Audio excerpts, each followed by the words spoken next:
মাওলা, আমি তো গুনাহ করেছি, তোমার দরবারের আসামি। মাওলা তুমি যদি মাফ করে দাও, আমাকে প্রশ্ন করার কেউ নাই, আমাকে জিজ্ঞেস করারও কেউ নাই, আমাকে আটকানোর কেউ নেই। বান্দা যখন অনুতপ্ত মন নিয়ে বারবার বলতে থাকে, রব্বে করিমের রহমত তাকাইতে থাকে, তাকাতে তাকাইতে এক সময় রব্বে করিম বলে, বান্দারে তোর বলার ধরনটা পছন্দ হয়েছে, তোর ডাকার ধরনটা পছন্দ হয়েছে, তোর চোখের পানি পছন্দ হয়েছে, তোর বলাটা পছন্দ হয়েছে।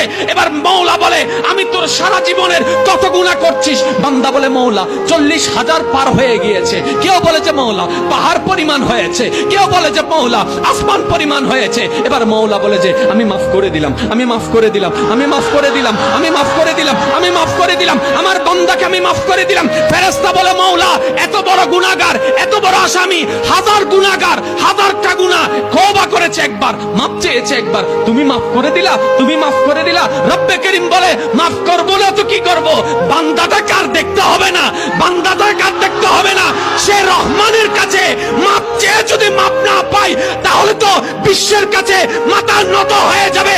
আরে সে রহমানের বান্দা, জাত্তার বান্দা না, যে রহমান হচ্ছে ইন্নাল্লাহ আলা কুল্লি শাইইন কাদির। সুবহানাল্লাহ।